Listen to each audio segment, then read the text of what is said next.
Hidden deep within the forgotten archives of the Wisconsin Diocese lies a collection of documents the Catholic Church has tried to suppress for over 160 years. These papers recount the systematic disappearance of 23 nuns from St. Mary's Convent near Lake Michigan between 1854 and 1862.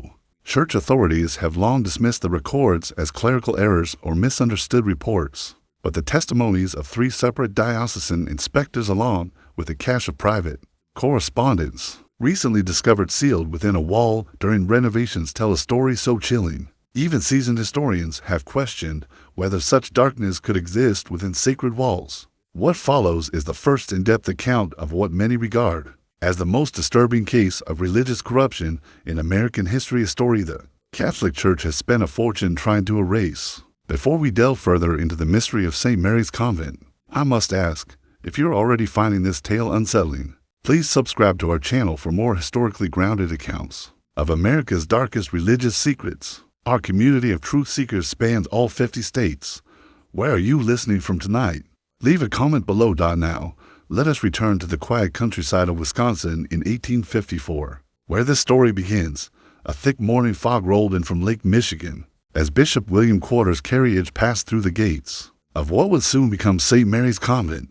The Catholic Church had recently acquired the vast property, a former lumber baron's mansion surrounded by 30 acres of dense forest, to establish its first major religious institution in the predominantly Protestant Wisconsin territory. This move was part of a broader effort to expand Catholic influence into America's rapidly growing frontier regions, where Protestant denominations had already taken strong root. The mansion itself was built of limestone, with 3 imposing wings and a towering bell structure, its grandeur in stark contrast to the modest wooden churches that dotted the region. The central building, constructed in 1842, featured Gothic arches and narrow windows that seemed to silently observe the surrounding land. 2 wings extended outward, one to the east, designated as the nuns' quarters, and one to the west, planned for an orphanage and infirmary. Behind the main structure stood a modest chapel, its spire rising high above the treetops, visible for miles across the flat Wisconsin plains. Local Protestant families viewed the convent's arrival with unease.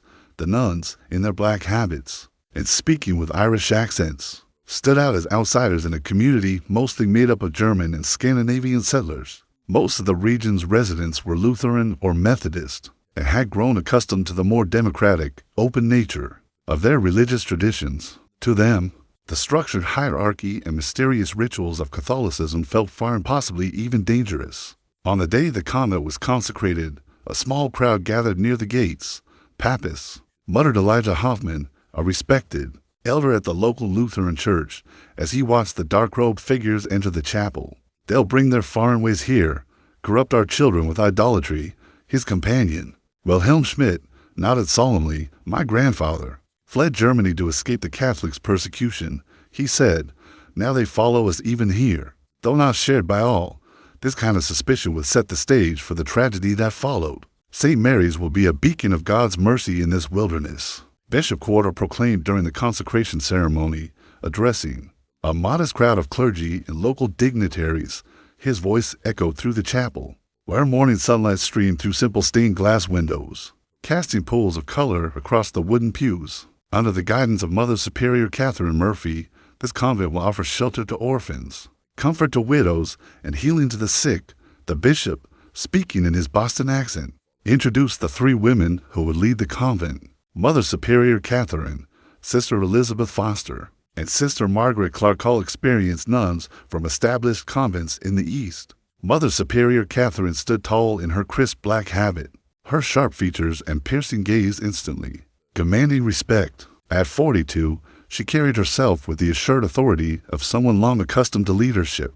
Her hands, when lifted in prayer, were elegant but strong hands that looked equally capable of soothing a child or disciplining a wayward novice. Many who met her remarked on her pale blue eyes that seemed to see through pretense. "Mother Catherine comes to us with the highest recommendations," the bishop continued. "Her work at St. Augustine's in Boston has well prepared her for the challenges of religious life on the frontier."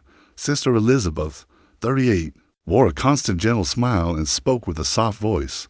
She was plump and warm-hearted, with rosy cheeks and tender hand traits that made her seem ideally suited to care for abandoned children in the orphanage. She often spoke with a slight pause, as if choosing her words carefully, a trait many initially took as thoughtfulness rather than caution. Sister Margaret, 35, was an expert in herbal medicine and would lead the infirmary.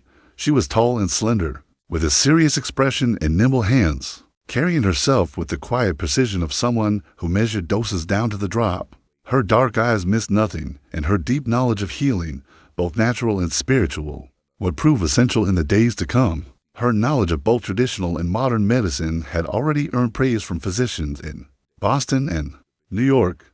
20 younger nuns, most in their 20s and recently arrived from Ireland, completed the founding community. They stood in perfect formation, habits pressed, heads bowed in solemn humility as Bishop Quarter blessed each one by name. Sister Agnes O'Connor, Sister Bernadette Walsh, Sister Teresa Donovan, Sister Mary Collins. These young women had left behind everything: family, friends, their homeland, to serve God in a foreign, unfamiliar land. Though they maintained composure during the ceremony, their faces occasionally revealed flickers of uncertainty and youth, especially when they believed no one was watching. "The Lord has called us to this wilderness," Mother Catherine told them that first evening. Candlelight flickered along the walls of the refectory, casting long shadows across the room. The scent of fresh bread and weak tea lingered in the air, while the early chill of Wisconsin autumn crept through the thick stone walls. Despite the blazing fire in the hearth, we will face hardships unknown to our sisters in the East. We will meet distrust from those who fear our faith, but we shall persevere through devotion and sacrifice, far from everything they knew.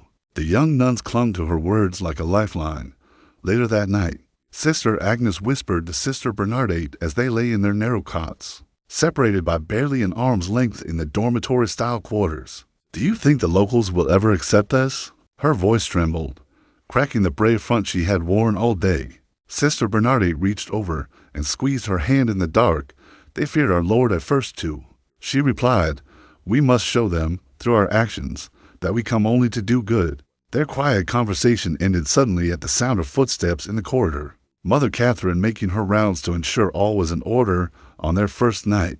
The convent soon established itself as a functioning religious community.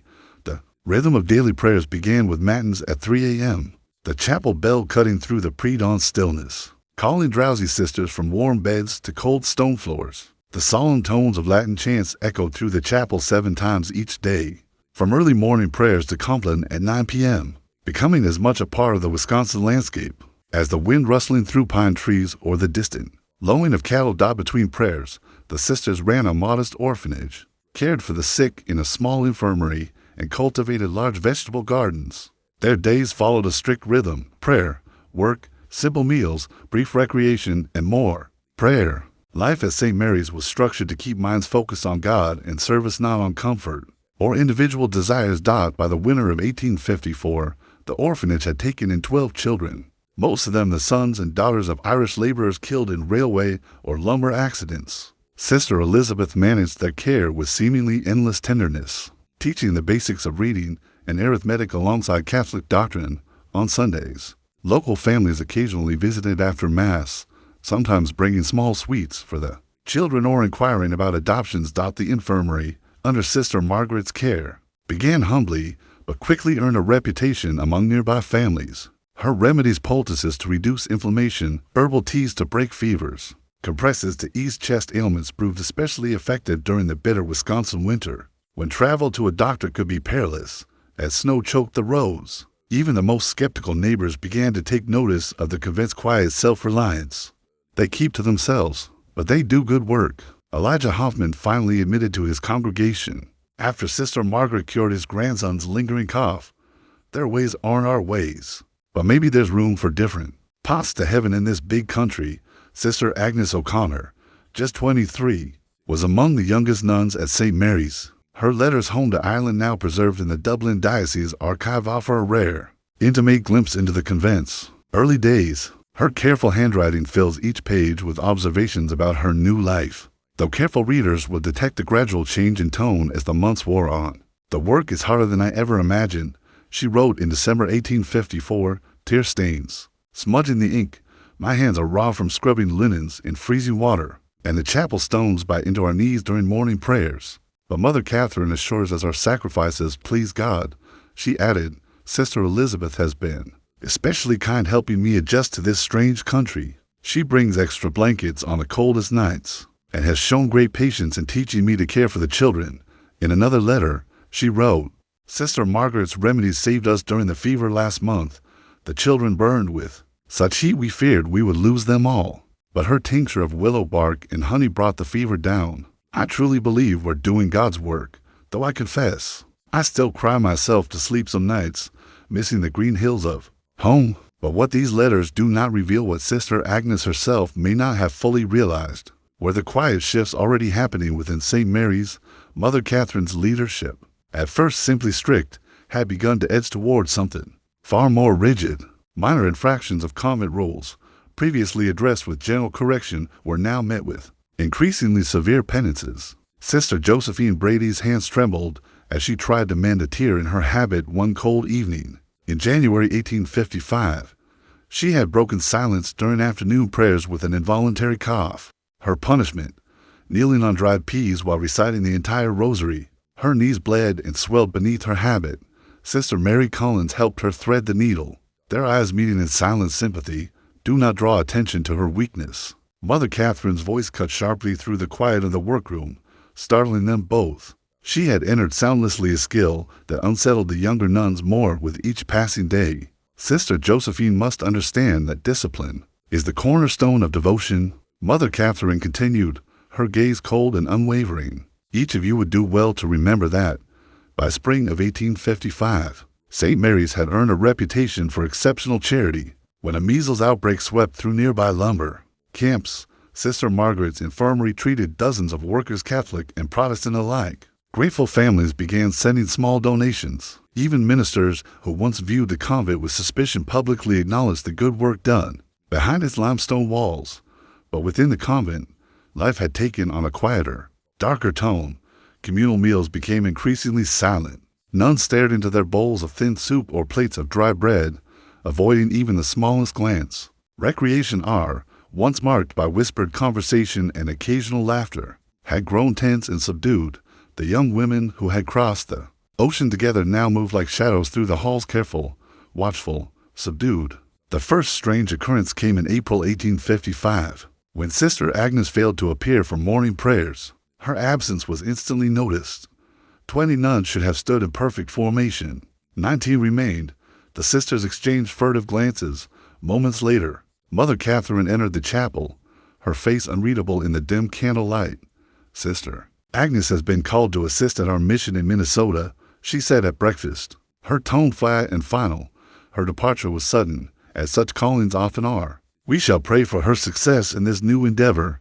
Sister Bernardette's spoon slipped from her fingers, clattering against her bowl.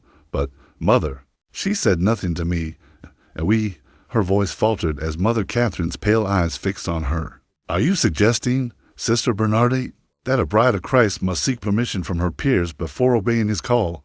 The question lingered in the silence like a chill. No, Mother, forgive me. Sister Bernadette lowered her eyes to her untouched porridge. No one had seen Sister Agnes pack. She had said nothing of a transfer in her letters home. But in the rigid hierarchy of convent life, none dared question Mother Superior further. That night in the dormitory, a few nuns noticed that Agnes few possessions her prayer book. The wooden rosary carved by her mother, her woolen stockings were missing, as though she had indeed packed and departed.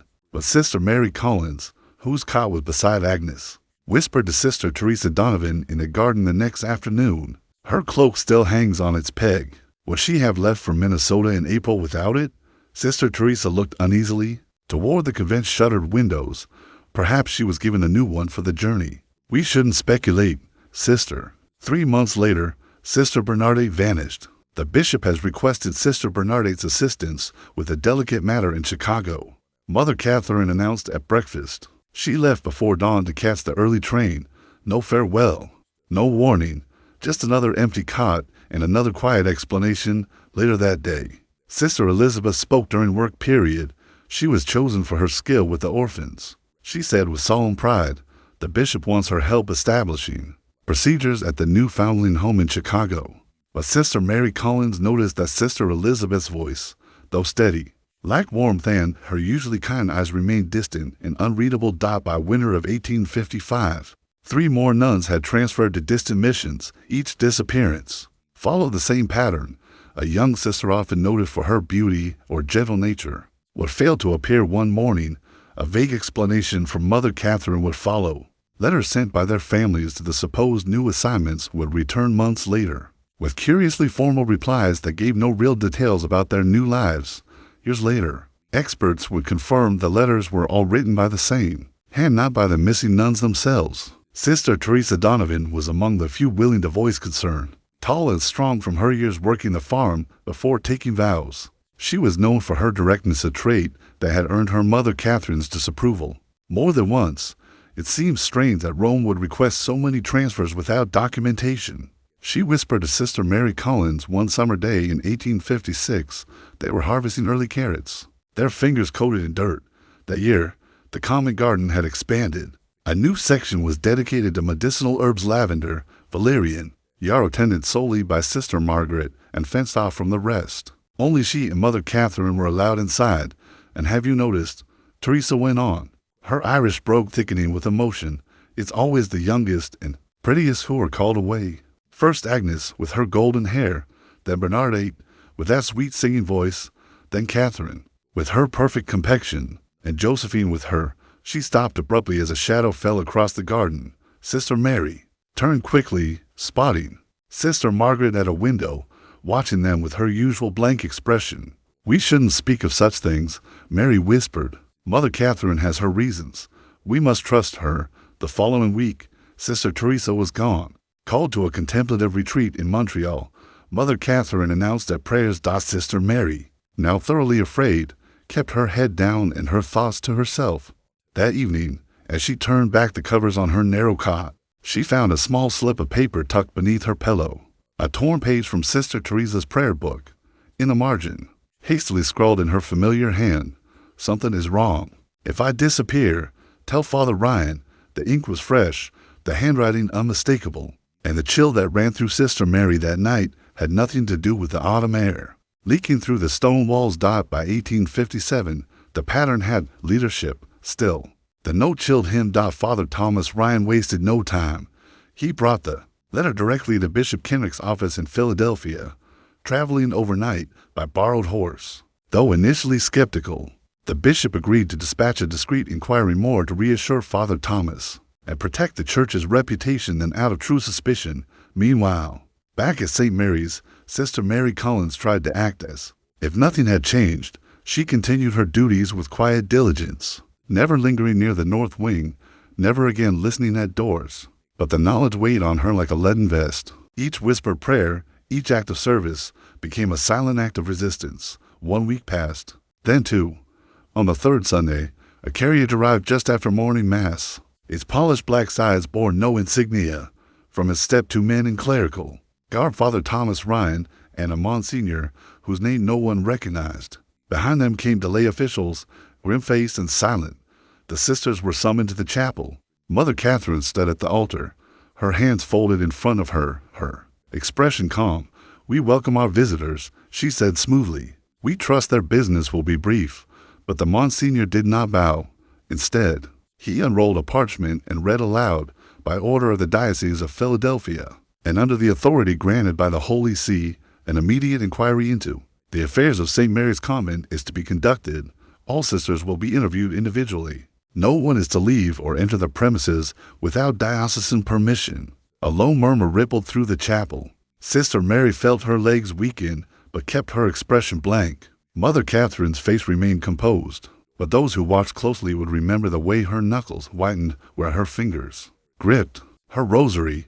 The investigation lasted for days. Rooms were searched. Correspondence was reviewed. Medicines were tested. The infirmary's locked cabinets were opened. And one afternoon, in the garden behind the herb fence, officials uncovered a cellar entrance hidden beneath a crate of potting soil and dried lavender. Within, they found clothing, rosaries, and personal items that belonged to the supposedly transferred sisters, many stained, torn, or discarded in haste. Then came the most damning discovery: Sister Rebecca's cloak, torn and blood-stained, crumpled in the corner of the cellar beside shackles bolted to the stone wall.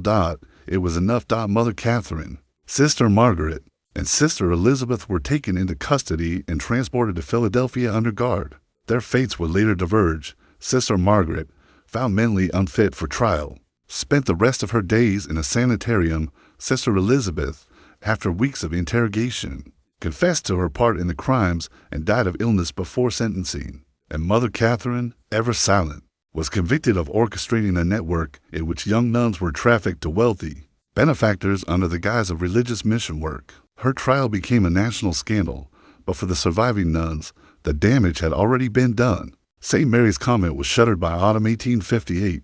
The building stood empty for decades before being torn down in 1911. Locals swore the land remained cursed. Crops would not grow, birds would not nest. No home built on that foundation ever lasted long. As for Sister Mary Collins, she left the convent under diocesan protection and testified in Philadelphia.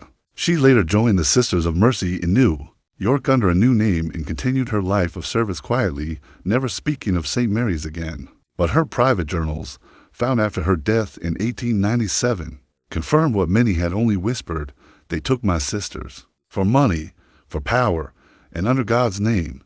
I still pray every day not just for justice, but for their souls, to remain within the public areas of the convent.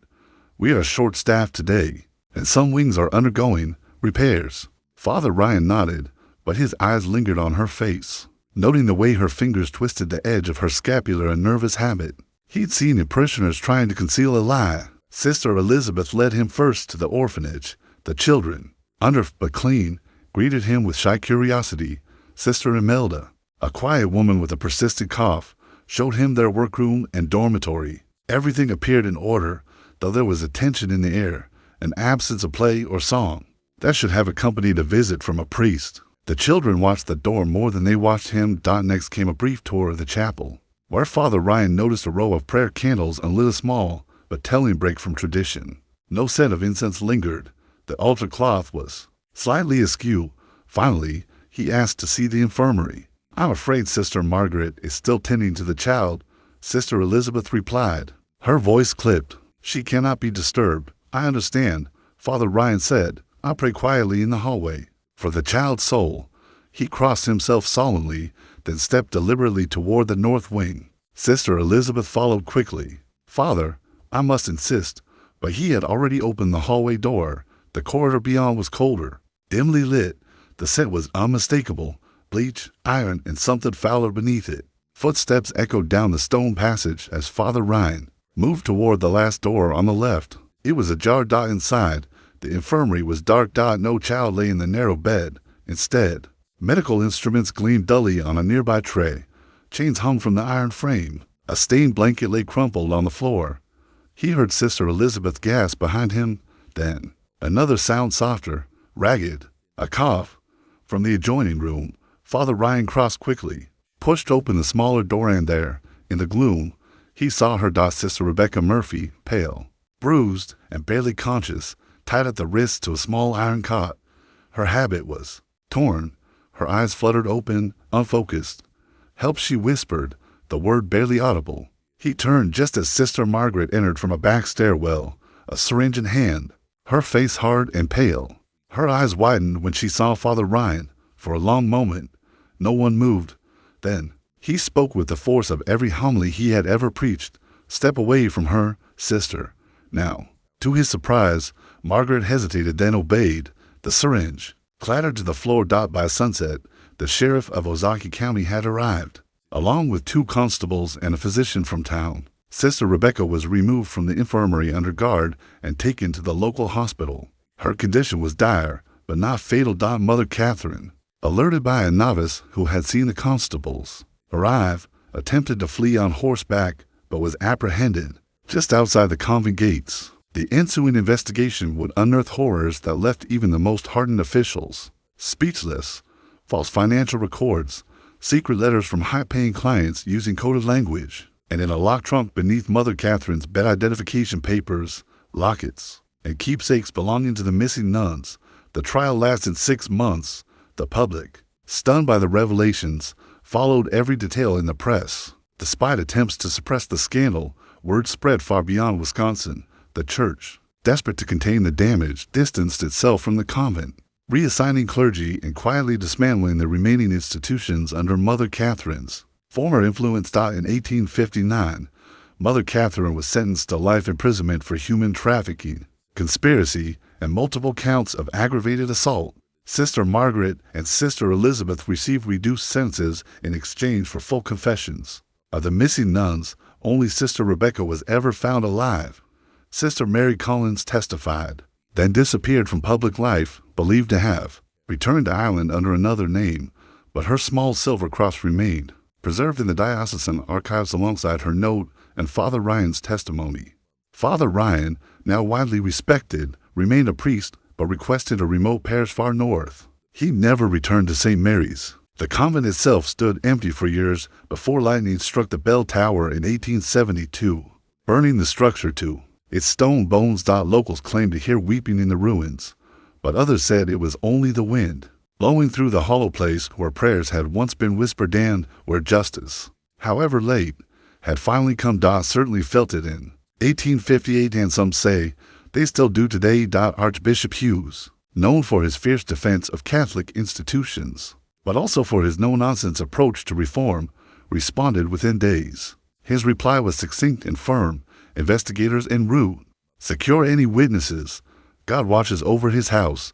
Within a week, a delegation of church investigators, accompanied by a contingent of law enforcement and a medical examiner, arrived in Port Washington. Their unannounced entry into St. Mary's caught Mother Catherine and her inner circle unprepared. What they uncovered within those weathered limestone walls would shake the foundation of the church. In Wisconsin for decades, behind the locked door, Father Ryan had found authorities discovered for women, emaciated and terrified nuns who had been reported as transferred or sent on mission. Sister Claire, Sister Josephine, and miraculously Sister Mary Collins were among them. The fourth, a novice named Sister Helena, was barely alive. She died hours later in the town infirmary, whispering a final plea: "Tell them we didn't break faith. They broke us." The women described months of isolation, physical punishment, and drug-induced compliance. The so-called spiritual exercises had been a front for imprisonment, intimidation, and worse. Some sisters had been sold to private benefactors under the guise of transfer to missions or hospitals. Others were suspected to have died under suspicious circumstances. Their remains never recovered.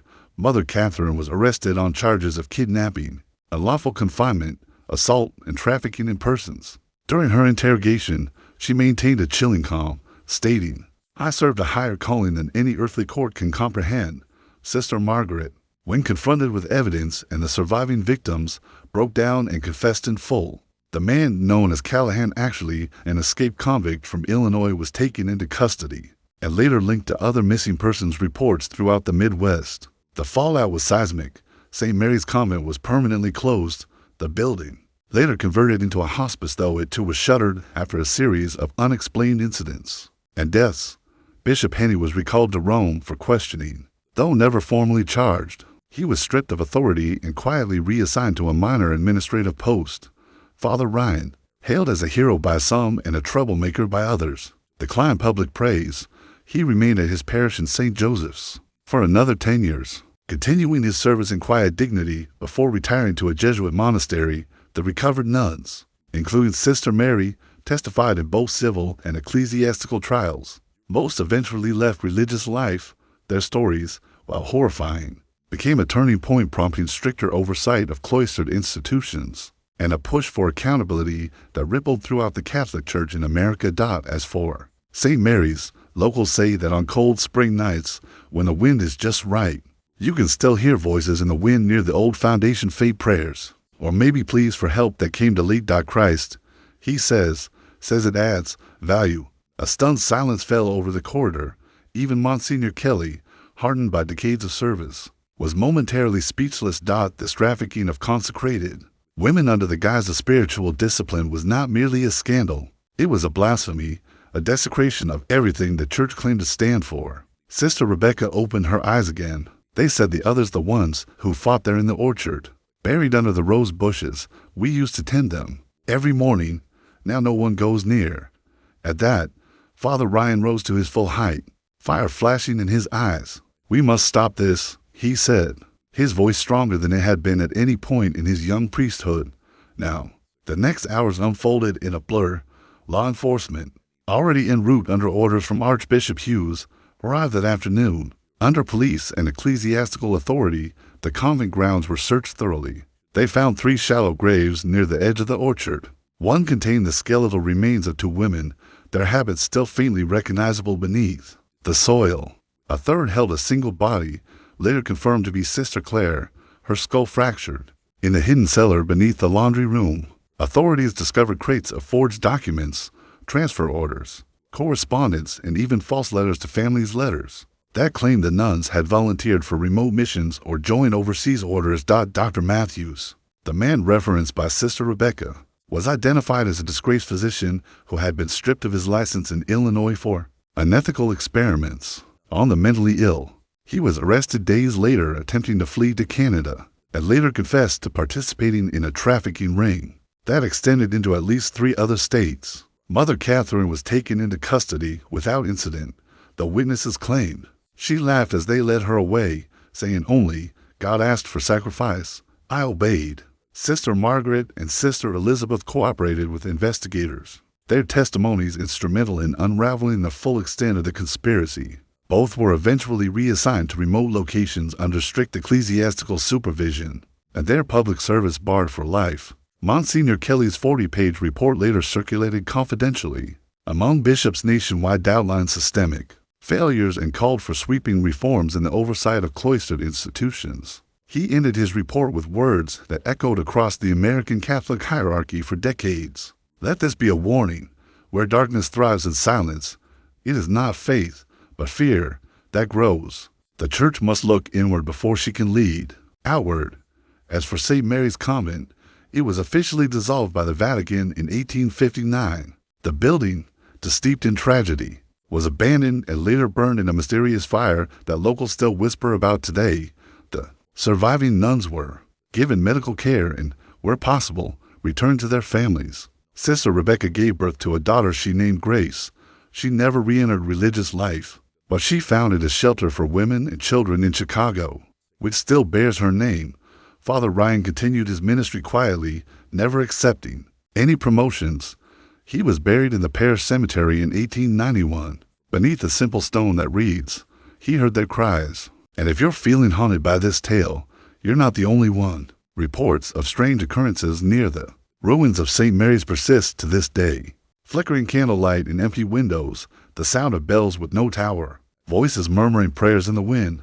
Some say it's just local legend, but others believe the brides of Christ still cry out for justice. The next morning, the grounds of St. Mary's Convent were swarming with lawmen, clergy, and reporters. Though efforts were made to shield the survivors from the public eye, word spread quickly. The scandal sent shockwaves across the country, shaking the trust of the Catholic faithful and drawing harsh scrutiny from the press. Archbishop Hughes, upon receiving Monsignor Kelly's full report, forwarded the findings to Rome and ordered a sweeping investigation into cloistered religious institutions throughout the Midwest. Several more houses of charity were shut down in the months that followed. Though it was impossible to know how many victims had vanished entirely, Mother Catherine, Sister Margaret, and Sister Elizabeth were excommunicated and handed over to civil authorities. The trial, held later that year in Milwaukee, became national headlines. Witness after witness testified, survivors, doctors, and even some of the men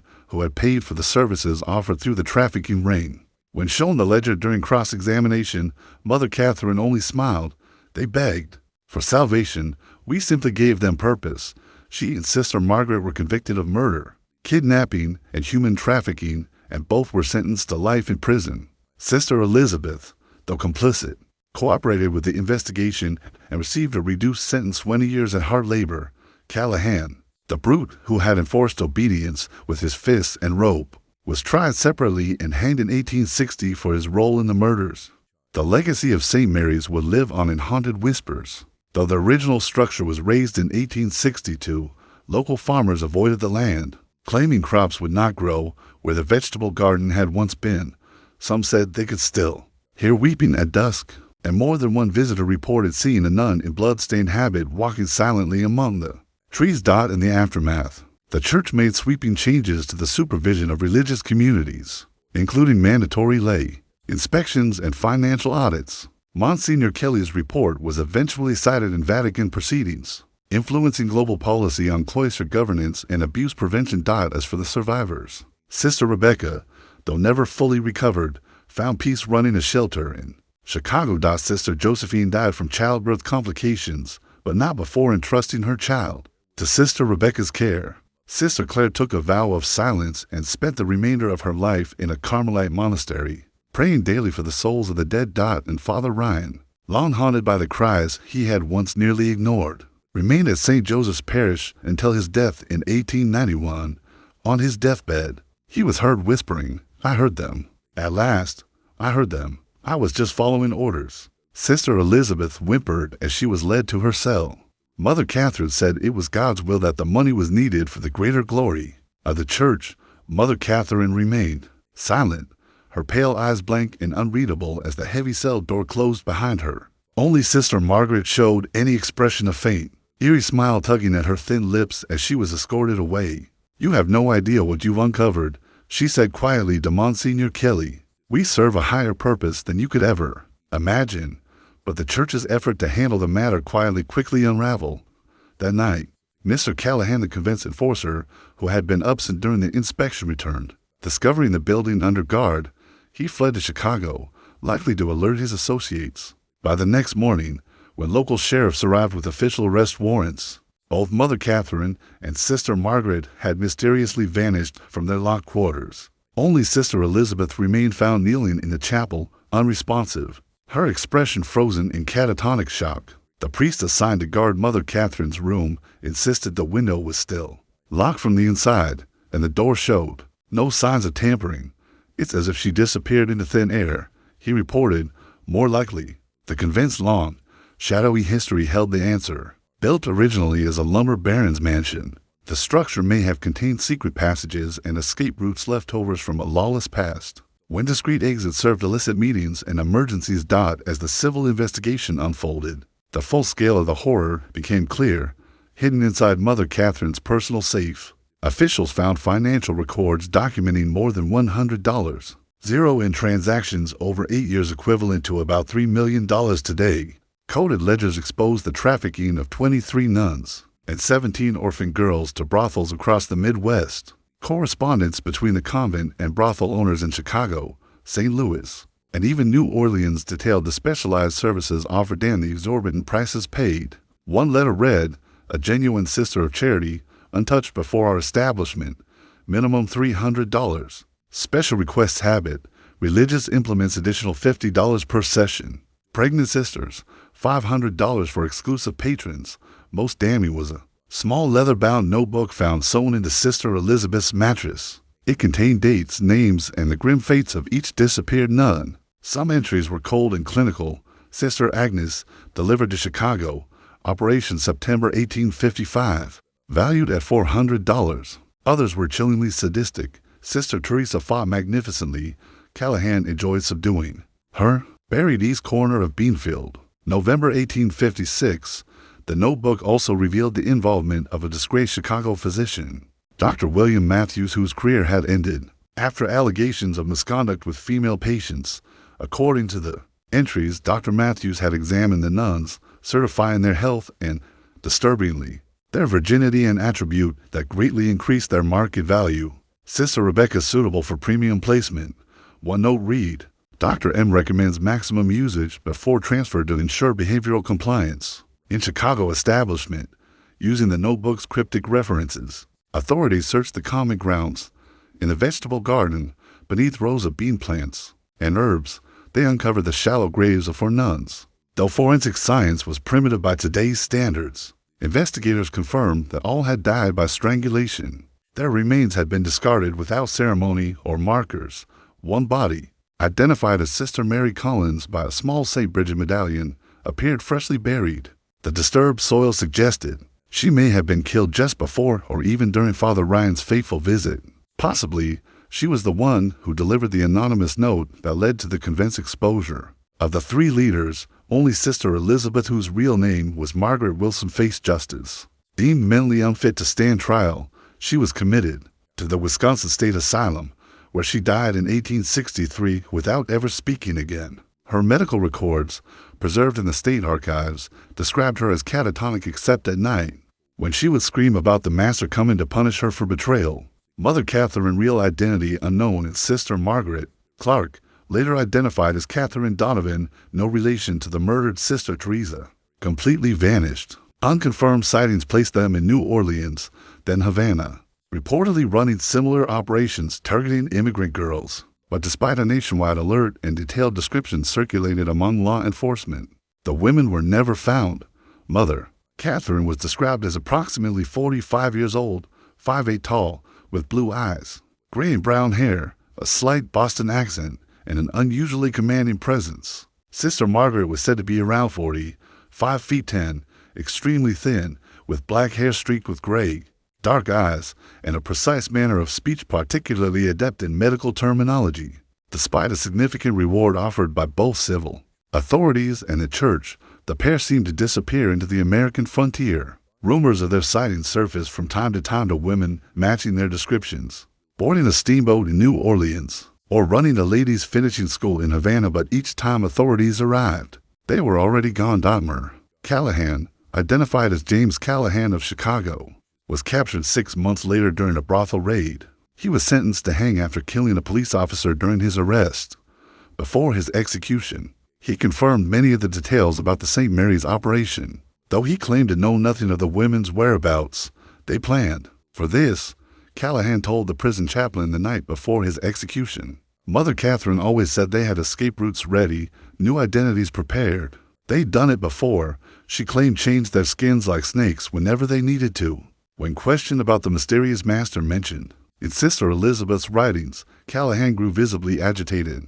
"Don't ask about him," he warned. "He's not someone you want to know, not someone you want knowing you." Whether this master was a religious delusion, a code name for a powerful accomplice, or something else entirely remains one of the enduring mysteries of the St. Mary's case. No further evidence ever confirmed his identity or even his existence. Beyond those cryptic references, the church acted swiftly to contain the scandal.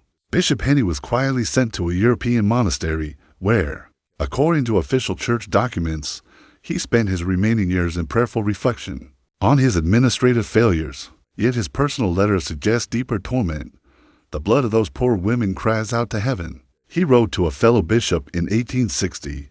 "I cannot sleep for hearing their voices. Mother Catherine told me the funds were for missionary work.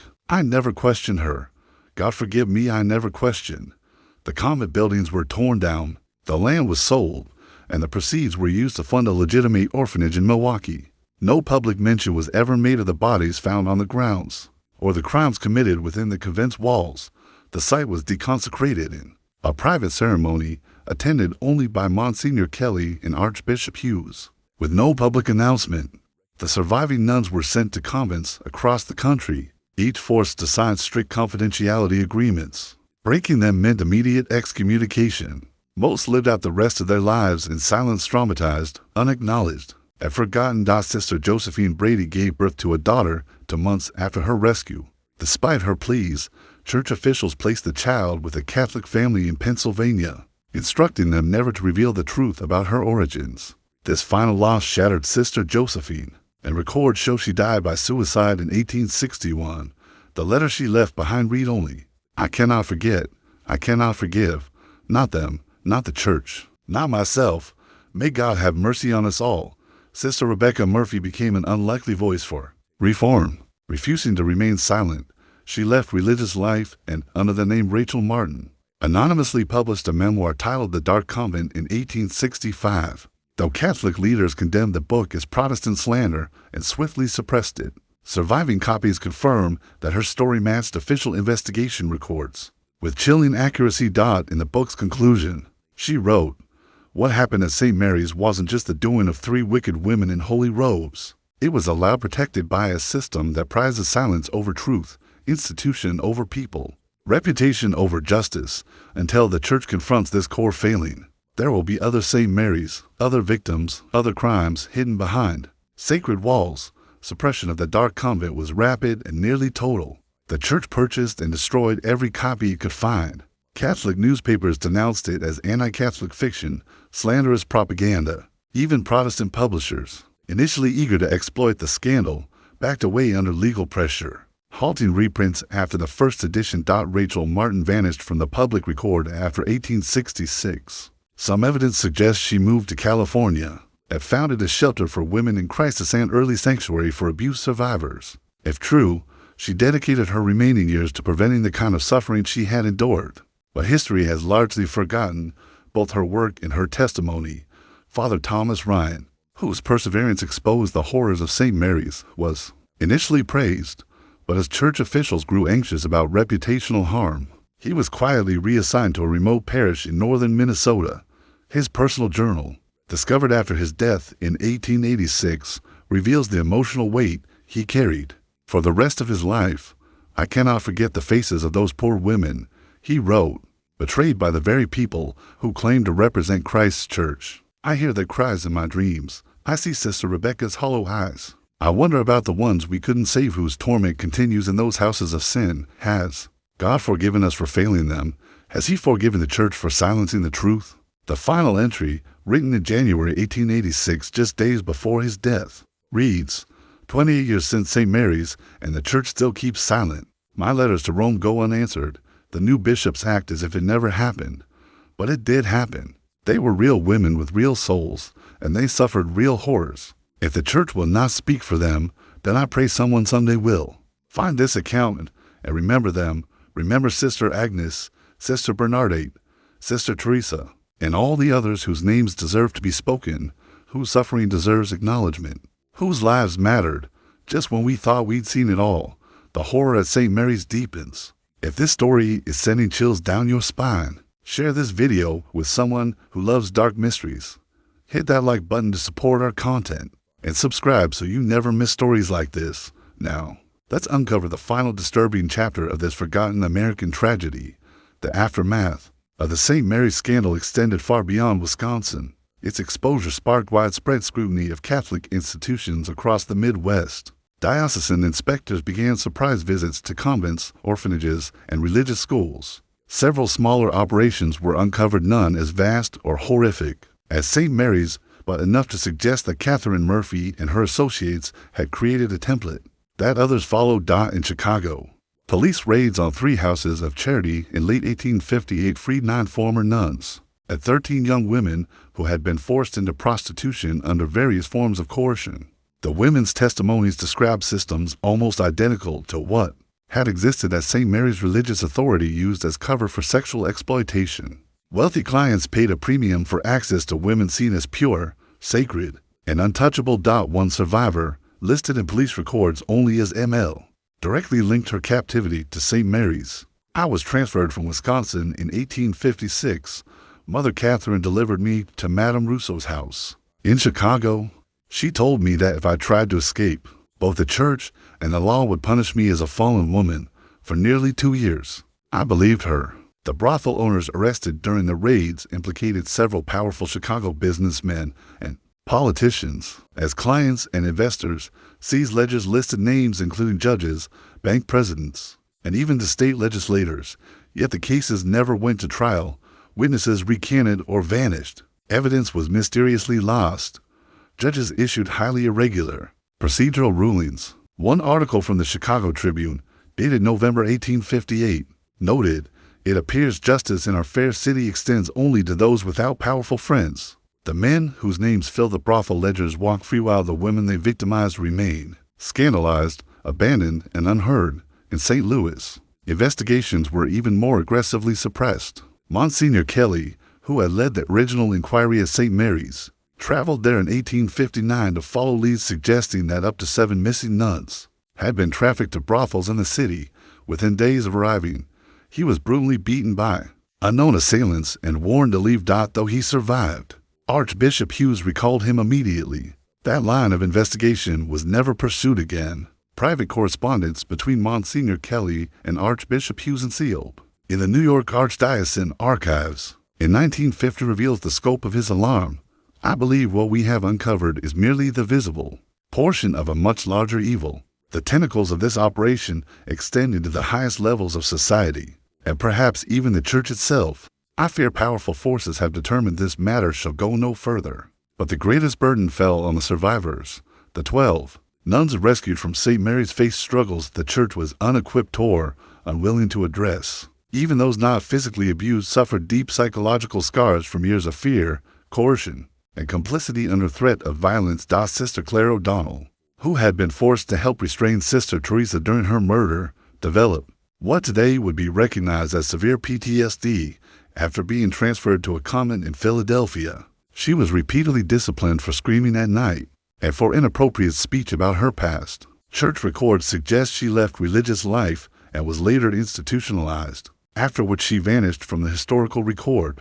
The 5 women rescued from the locked room, Sisters Rebecca Murphy, Josephine Brady, Claire O'Donnell, Maria Fitzpatrick, and Unsolved, had endured the worst of the abuse. Their fates reveal the 19th century church's inability to confront trauma in any meaningful way. Sister Josephine, as previously noted, died by suicide after being separated from her newborn daughter. Sister Maria Fitzpatrick remained within the church but was labeled unstable by her superiors, prone to hysterical outbursts. She spent her remaining years in a silent contemplative order, dying in 1870 of what was officially called nervous exhaustion. Sister Unsolved, however, transformed her trauma into quiet resistance. Within the limits of her vows, she built informal support networks for other nuns who had experienced abuse. After her death in 1899, her correspondence was found in the archives of her Boston convent.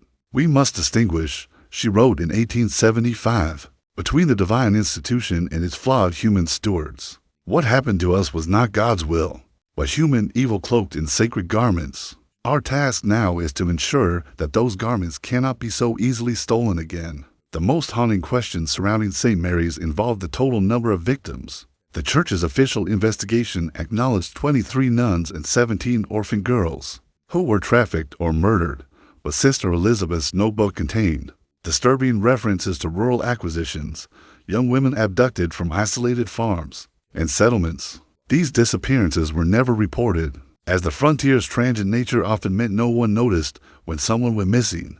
Local newspaper archives from the time mention young women who left to find work in the cities, return east, or remarry, but were never heard from again. How many of them were funneled into St. Mary's trafficking network may never be known. An entry in Sister Elizabeth's notebook from October 1857 reads, "Rural acquisitions this year, 14, superior quality, primarily Scandinavian. Special commission for New Orleans fulfilled, and one of the missing nuns. Of the 23 who vanished from St. Mary's between 1854 and 1858, only 9 were ever located, for were confirmed murdered and buried on the convent grounds. 5 were rescued in raids on brothels, but the fate of the remaining 14 women remains a mystery. Some records suggest they were sold into more distant operations, New Orleans, San Francisco, even overseas." A partial answer emerged in 1872 when a Catholic missionary in San Francisco reported meeting a woman in a waterfront brothel who claimed to be Sister Catherine Walsh of St. Mary's. By the time church officials followed up, she had died of typhoid fever and been buried in a pauper's grave. Was she truly Sister Catherine? Was she one of the lost? We may never know, but one thing is certain: the legacy of St. Mary's is not just a story of corruption and silence. It's a warning, a reminder that the abuse of power cloaked in sacred robes can be as monstrous as any evil history dares to record. If this story moved you, don't let it disappear again. Share it, talk about it, and make sure the victims of St. Mary's are never forgotten. Like, comment, and subscribe to stay with us as we continue to uncover the hidden chapters of America's darkest history, though the woman's true identity was never confirmed.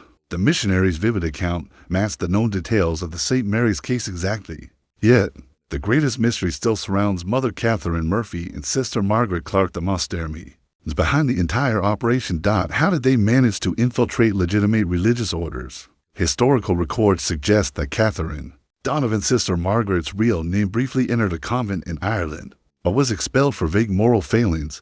She later immigrated to America in the 1840s, where she likely met Murphy. Together, they crafted a plan to exploit the booming expansion of Catholic institutions across frontier America as a smokescreen for their crimes. After the St. Mary's operation was uncovered, both women vanished, sparking one of the largest, but most discreet manhunts of the pre-Civil War era. The church, eager to avoid scandal, kept the search quiet. Sightings were reported in New Orleans, Havana, and eventually Mexico City, each time linked to religious or charitable organizations serving wealthy elites. The last credible sighting came from a retired Chicago detective hired by the New York Diocese. In 1863, he tracked them to Veracruz, Mexico, where they were reportedly running a finishing school for girls. The detective claimed the institution bore all the same signs as their previous operation. His report, now housed in the New York Diocesan Archives, ends with a chilling statement. I believe the women known as Murphy and Clark have established a new enterprise, protected by influential Mexican patrons. I was violently warned to stop my inquiry.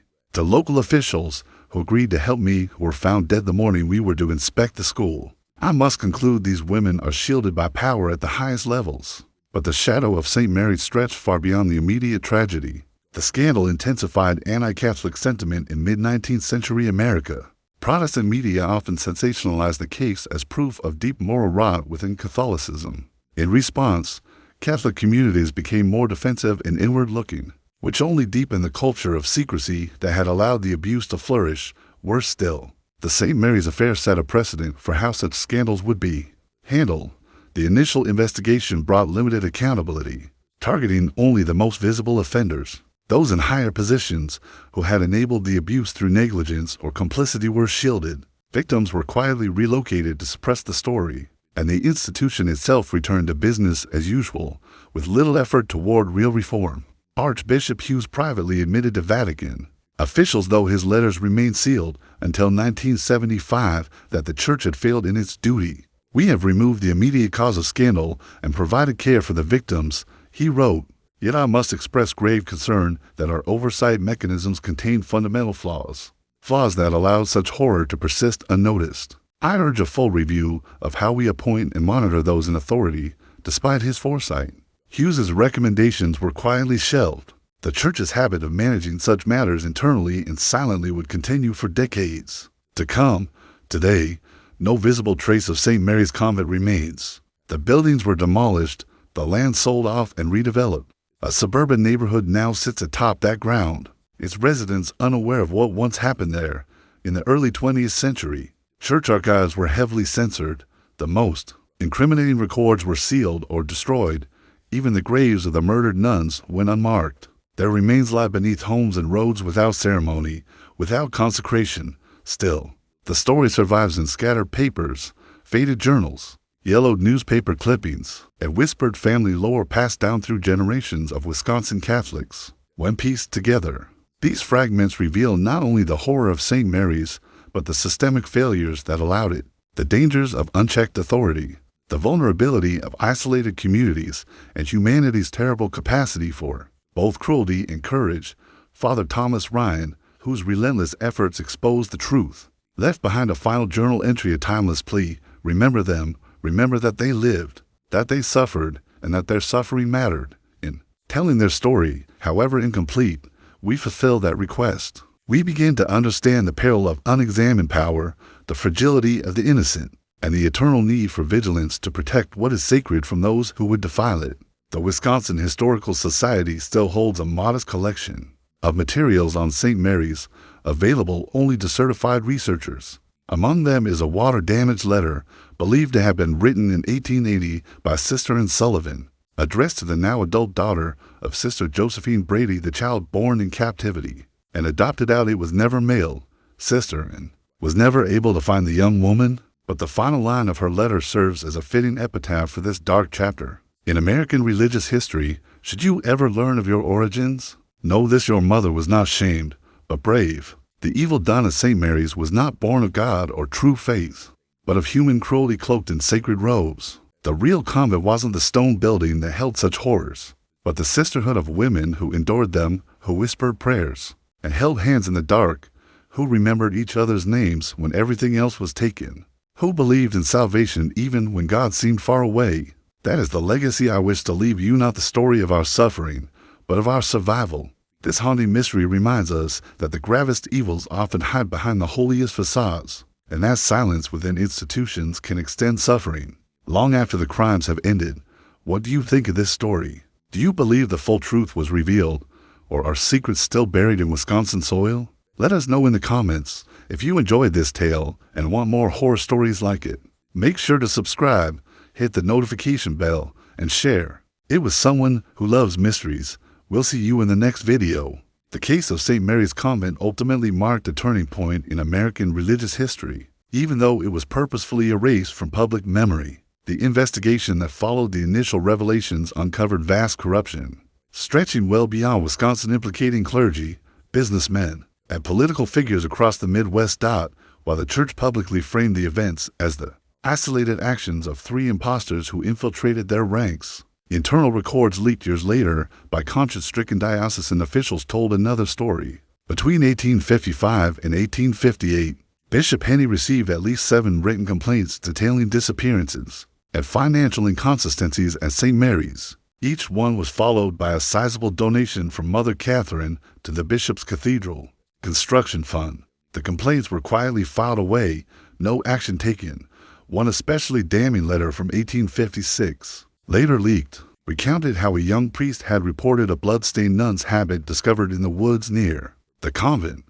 Bishop Henny's reply advised the priest to return the garment with our compliments to Mother Catherine, and to assure the farmer who found it that the convent's theatrical performances sometimes used red paint for dramatic effect. 3 days later, a $500 donation arrived for the cathedral fund. In 1932, local historian Margaret Holloway recorded an oral history passed down by her grandmother, who had worked as a servant at a nearby estate. Grandmother said everyone knew something was wrong at St. Mary's. Holloway wrote, on quiet nights, you could hear screams from the north wing. When people asked, they were told it was part of spiritual exercises or penance. No one pushed further. Catholic customs seemed foreign, even frightening, to the Protestant community. But grandmother said the children would run past the convent, terrified of the sad women in black staring out the windows with empty eyes. In 1890, almost 30 years after the horrors of St. Mary's, an elderly woman named Mary Callahan walked into the Chicago office of the Pinkerton Detective Agency. She identified herself as the sister of James Callahan, a man executed in connection with the St. Mary's scandal. She carried a leather portfolio her brother had hidden before his arrest. Letters between Mother Catherine and clients around the country, detailed ledgers, and, most chilling of all, a list of political and church figures who had either protected or participated in the operation. My brother wasn't innocent, Mary reportedly told the Pinkerton agent. He did terrible things at that place, things he confessed to me before they hanged him. Well, he wasn't the architect of it. He was a servant in something far more evil. He told me where to find these papers and said to keep them safe until the real masterminds had answered to God. Now that they're gone, the truth can finally be told. The Pinkerton agent, himself a devout Catholic, was so shaken by the documents that he bypassed agency protocol and delivered them directly to Cardinal James Gibbons in Baltimore. Cardinal Gibbons acknowledged receipt in a brief letter to Mary Callahan, promising that appropriate action would be taken, but no public investigation ever followed. The documents vanished into church archives. In a private letter to Mary, preserved by her descendants, the Cardinal wrote, I'd have reviewed the materials you provided. I share your horror at what they reveal, yet I must weigh the cost of public disclosure, the impact such revelations would have on the faith of millions of innocent Catholics. The chief offenders have met divine judgment. The victims have been called home to God's mercy. Perhaps the greatest service now is to let the darkness rest in silence and to guard against its return. Mary Callahan's efforts to bring the story to light were systematically blocked. Newspapers refused to publish it, citing lack of evidence. When she tried to print her own pamphlet, the printer abruptly canceled after an unannounced visit from men in clerical dress. Her home was broken into twice. Nothing was stolen. While she understood the message, finally, in 1892, Mary Callahan entrusted copies of the most significant documents to her nephew, instructing him to preserve them for future generations. In 1908, a fire broke out in the Baltimore Archdiocese records room, destroying numerous historical files, including, reportedly, the entire Callahan portfolio. Church officials described the blaze as a tragic accident.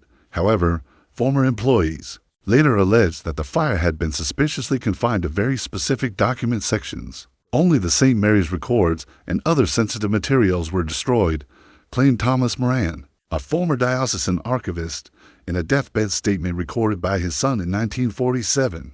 I was told to store those particular documents together against all proper archival practices. When the fire came, it burned only those shelves and no others.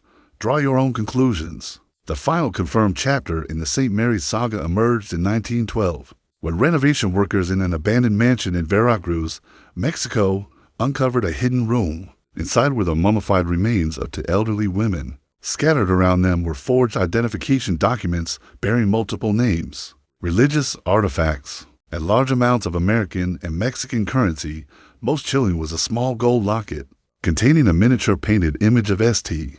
Mary's Convent, as it had appeared in the 1850s. The bodies were seated in chairs, facing one another, reported La Verdad de Veracruz on March 12, 1912. It seemed they had died together, perhaps during their evening tea, which remained set before them. The teacups, examined by local physicians, contained traces of a powerful poison derived from native plants.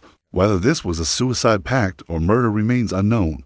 Mexican authorities, unsure of what they had uncovered, eventually shared the discovery with American newspapers. Several elderly survivors of St. Mary's recognized personal items found with the remains and identified the women as Mother Catherine Murphy and Sister Margaret Clark. The pair had apparently died around 1880, living their final years in opulent seclusion, but never truly escaping the prison of their secrets. Even more disturbing was a leather-bound journal discovered with the bodies. Its entries indicated the women had continued their criminal enterprise in Mexico for nearly 2 decades, using language eerily similar to that found in the original St. Mary's records references to acquisitions, placements, and special clients. The journal's final entry, dated the presumed day of their deaths, read simply, "He comes tonight. We have failed him for the last time." The identity of this he, whether a powerful accomplice or something more metaphysical, remains one of the enduring mysteries of the case. Some researchers point to occult or esoteric religious movements popular among certain elite circles in the late 19th century. Others believe it refers to a high-ranking figure within the trafficking ring. Further investigation into the Veracruz mansion revealed even deeper horrors. Beneath the garden, authorities unearthed the remains of at least 12 young women, buried over a span of 20 years. Records found on the property indicated they had been lured from poor families, with false promises of domestic work or religious instruction, only to suffer fates similar to the victims at St. Mary's. The evil that began in Wisconsin did not end there, wrote the New York Times in a rare acknowledgement of the St. Mary's affair. It merely migrated south, like a cancer seeking fresh tissue to corrupt. One wonders how many similar operations remain undetected behind respectable facades. The American Catholic Church's response to the Veracruz revelations was subdued. A brief statement confirmed that individuals formerly associated with the defunct Wisconsin religious community were among the deceased. However, it emphasized that these persons had been excommunicated and were acting without church authorization. No reference was made to human trafficking or the women buried beneath the garden. Today, a small memorial garden in Milwaukee stands as the only public remembrance of the tragedy. Established in 2010 by an anonymous donor, it is dedicated to the forgotten women of St. Mary's. There is no official church recognition, no plaque lists the names of the victims, yet every spring, fresh flowers appear at the site, left, some say, by descendants of Sister Mary Collins, whose bravery in passing a secret note to a farm boy helped expose the horrors within. Amateur historians who attempt to research the case still report unusual difficulties. Files vanish from archives just before scheduled visits. Permission to access church documents is revoked without explanation. Some independent scholars have even described strange, unsettling experiences, threatening phone calls, break-ins where only their research materials were disturbed, and physical intimidation by unknown men. Someone still doesn't want this story fully told, concluded historian Rebecca Lawson in her 2003 article Buried Secrets, The Unfinished Investigation of St. Mary's Convent, whether to protect the reputations of prominent families whose ancestors were implicated, or to prevent irreparable damage to institutional credibility. Powerful interests continue to obscure this dark chapter of American religious history. The Wisconsin countryside has long since reclaimed the land where St. Mary's once stood. New communities, new churches, and new generations have risen largely unaware of the horrors that once unfolded beneath their feet.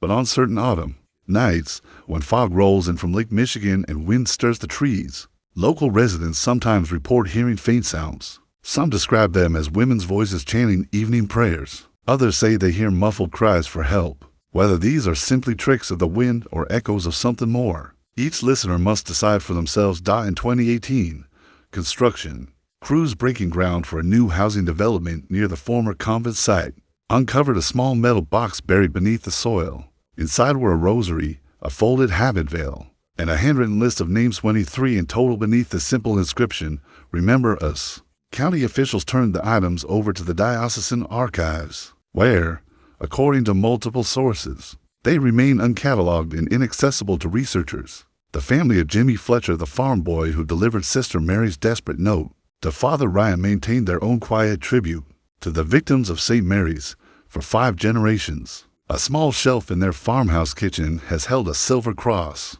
believed to be the very one Sister Mary gave Jimmy in gratitude for his courage. Beside it rests a handwritten list of the nuns' names, copied from newspaper clippings and updated whenever new details emerged. Double quotes, great grandpa Jimmy said, "We should never forget those ladies," said Robert Fletcher, the family's current patriarch, in a 2020 local newspaper interview.